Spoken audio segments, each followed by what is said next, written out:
Mohammad bin Salman ने अपनी दौलत के एक छोटे से हिस्से से 3500 करोड़ रुपयों की एक पेंटिंग खरीदी। इन पैसों से 1200 फुल्ली लोडेड लैम्बोर्गिनी, 3 बोइंग 747 जहाज या फिर 25 F-16 भी खरीदे जा सकते थे। लेकिन फिर भी मोहम्मद बिन सलमान ने इतने पैसे ये पेंटिंग खरीदने में क्यों लगा दिया?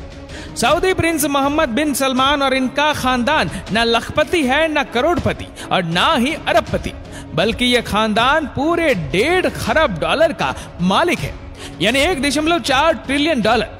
अगर लोकल करेंसी की बात की जाए तो ये 106 खरब रुपयों के मालिक है।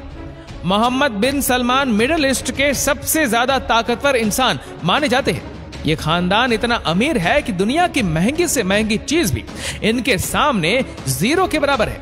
आज हम आपको बताएंगे कि इनके पास इतना पैसा आया तो आया कहां से, और मोहम्मद बिन सलमान बिन अजीज बिन सऊद इतना पैसा आखिरकार खर्च कहां करते हैं। तो आइए जानते हैं मोहम्मद बिन सलमान का ताल्लुक जिस शाही खानदान से, उसको हाउस ऑफ साउद भी कहा जाता है, और वह दुनिया का सबसे ज्यादा अमीर तरीन खानदान है।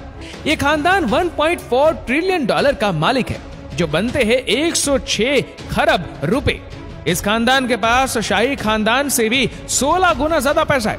लेकिन आखिर इनके पास इतना पैसा आता कहां से? हमने तो शाही खानदान को हमेशा दुनिया की महंगी तरीन गाड़ियों में ही देखा है, लेकिन ये गाड़ियां खरीदने के पैसे आते कहां से? इसका सीधा साधा जवाब है, और वो है ऑयल। जी हाँ, सऊदी शाही खानदान का एक सबसे बड़ा एसेट है सऊदी अरामको, जो दुनिया की सबसे महंगी तरीन कंपनी है। इतनी महंगी कि अगर एप्पल, गूगल, अमेज़न और फेसबुक ये चारों कंपनीज भी मिल जाए तो सऊदी अरामको की मार्केट वैल्यू को नहीं हरा सकते, क्योंकि सऊदी अरामको की मार्केट वैल्यू 2 ट्रिलियन डॉलर से 10 ट्रिलियन डॉलर्स के दरमियान है। यानी दुनिया का सबसे ज्यादा ताकतवर मुल्क अमेरिका भी अगर चाहे तो सऊदी अरामको को खरीद नहीं सकता, क्योंकि अमेरिका का सालाना बजट ही 6 ट्रिलियन डॉलर के बराबर है, और इस शाही खानदान की सिर्फ एक कंपनी 10 ट्रिलियन डॉलर की है। अब आपको अच्छा खासा अंदाजा हो चुका होगा कि सऊदी खानदान कोई हल्की फुल्की जागीर के मालिक नहीं, बल्कि दुनिया का सबसे ज्यादा ताकतवर खानदान है। और इस खानदान का सबसे ताकतवर शख्स है मोहम्मद बिन सलमान, जिसको MBS भी कहा जाता है। हालांकि 35 साल के मोहम्मद बिन सलमान अभी सऊदी के किंग तो नहीं है, लेकिन फिर भी वह अपने पिता किंग सलमान बिन अब्दुल अजीज के लिए पूरा सऊदी अरब चलाते हैं, और इसी वजह से वह दुनिया के सबसे छोटे प्रिंस और ताकतवर इंसान माने जाते हैं। आइए देखते हैं कि MBS अपने पैसे खर्च कहां करते हैं।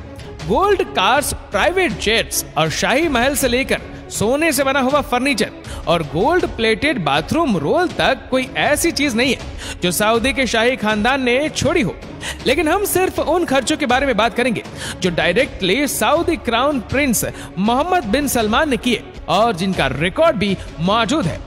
मोहम्मद बिन सलमान की शादी प्रिंसेस सारा से हुई तो वह उनको 2 महीनों के हनीमून पर जापान और मालदीव ले गए। मालदीव्स ने MBS ने एक पूरा आइलैंड बुक किया था, जहां वह अपनी प्राइवेट सी प्लेन में पहुंचे। इस आइलैंड में MBS के सिक्योरिटी स्टाफ से लेकर पर्सनल सेफ्स भी मौजूद थे, और आम पब्लिक को इस आइलैंड के आसपास भी भटकने की इजाजत नहीं थी। न्यूयॉर्क टाइम्स के मुताबिक मोहम्मद बिन सलमान फ्रांस में शाही वेकेशन मनाने गए तो वहां उनको एक खूबसूरत यॉट दिखी, इतनी खूबसूरत कि उनका उसी वक्त उस पे दिल आ गया।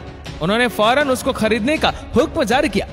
मालूम पड़ा कि वह यॉट एक रशियन वॉट का टाइकून की है, जिसने अपनी यॉट के 500 मिलियन डॉलर का प्रस्ताव रखा। 500 मिलियन डॉलर तकरीबन 3800 करोड़ रुपए बनते, लेकिन MBS की ख्वाहिश थी तो उसको मुंह मांगे पैसे देकर वह यॉट MBS ने अपने नाम कर ली। इस 440 फीट लंबी यॉट का नाम शिरीन है, जिसमें 2 swimming pool, hot tubs, 2 helipad, एक जिम्नेशियम और एक मूवी थिएटर भी है। इस आलीशान यॉट में 15 कमरे हैं, जिनमें 25 लोग ऐशो आराम से सफर कर सकते हैं। न्यूयॉर्क टाइम्स के मुताबिक मोहम्मद बिन सलमान ने 2014 में एक और यॉट भी खरीदी थी, जिसका नाम पेगासुस 8 है, और इसको बेचने वाले रोनाल्ड ट्विटर ने इसकी कीमत $60 मिलियन बताई, जो तकरीबन 450 करोड़ रुपए बनते। इस यॉट में भी वह तमाम ऐशो आराम वाली चीजें पाई जाती है जो किसी बड़े से बड़े 5 स्टार होटल में होती है। 2015 में शहजादे ने फ्रांस में वाकई चैटियो लुइस 14 नामी महल खरीदा, जिसको खास तौर पर मोहम्मद बिन सलमान के ऐशो आराम के हिसाब से दोबारा डिजाइन किया गया।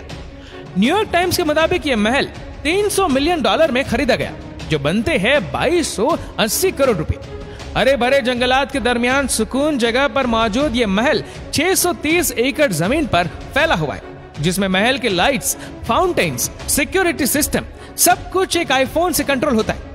इस महल में मोहम्मद बिन सलमान ने एक ऐसा कमरा भी बनवाया जिसकी छत ट्रांसपेरेंट शीशे की है। ऊपर पानी है जिसमें खूबसूरत मछलियां तैरती नजर आती है। इसी के साथ साथ टेलीग्राफ की एक रिपोर्ट के मुताबिक इस महल में इंडोर और outdoor pool, private cinema, 2 ball rooms और एक नाइट क्लब भी मौजूद है। न्यूयॉर्क टाइम्स के मुताबिक मोहम्मद बिन सलमान ने 2017 में लियोनार्डो दा विंची की एक 500 साल पुरानी पेंटिंग खरीदी। ये पेंटिंग अमेरिका में एक ऑक्शन में बिकी थी और ये दुनिया की सबसे ज्यादा महंगी बिकने वाली पेंटिंग थी। जी हाँ, मोहम्मद बिन सलमान ने किसी दूसरे अरब शहजादे के जरिए ये पेंटिंग $450 मिलियन में खरीदी, जो 3500 करोड़ रुपए बनते। इस खबर पर सऊदी हुकाम ने ऐतराज किया कि ये पेंटिंग अबू धाबी को गिफ्ट करने के लिए खरीदी गई थी, लेकिन द गार्डियन न्यूज़पेपर के मुताबिक ये पेंटिंग मोहम्मद बिन सलमान ने अपनी सरीन सुपर यॉट में लगाई हुई है। जब Prince Mohammed bin Salman Los Angeles गए तो उन्होंने भी पूरे 4 सीजन्स होटल के पूरे 285 स्वीट्स बुक करवा ली। ना सिर्फ स्वीट्स बुक की बल्कि होटल को अरेबिक टेस्ट भी दे दिया गया। ग्लोबलाइट से लेकर होटल का मेनू तक तब्दील करवा दिया गया था, और वह भी सिर्फ चंद रातों की खातिर। इस पूरे तामझाम में मोहम्मद बिन सलमान के $2 मिलियन खर्च हो गए। लेकिन हैरत की बात यह थी कि मोहम्मद बिन सलमान खुद एक भी रात इस होटल में नहीं रहे, बल्कि उन्होंने अपने लिए एक अलग प्राइवेट पैलेस बुक करवाया था। ये पूरे 285 फीट का होटल सिर्फ उनके साथ आई टीम के लिए बुक करवाया गया था, और इस प्राइवेट पैलेस के लिए उन्होंने $30 मिलियन खर्च कर दिए। दोस्तों, आशा करते हैं कि ये वीडियो आपको पसंद आई होगी। आपको ये वीडियो कैसे लगी नीचे कमेंट करके जरूर बताएगा, और अगर आपको वीडियो अच्छा लगा हो तो इसको लाइक करेगा, शेयर करेगा ज्यादा से ज्यादा लोगों तक, और ऐसी ही और भी रोचक जानकारियों के लिए सब्सक्राइब करें हमारे YouTube चैनल को और Facebook पर फॉलो करें हमारे पेज को। धन्यवाद।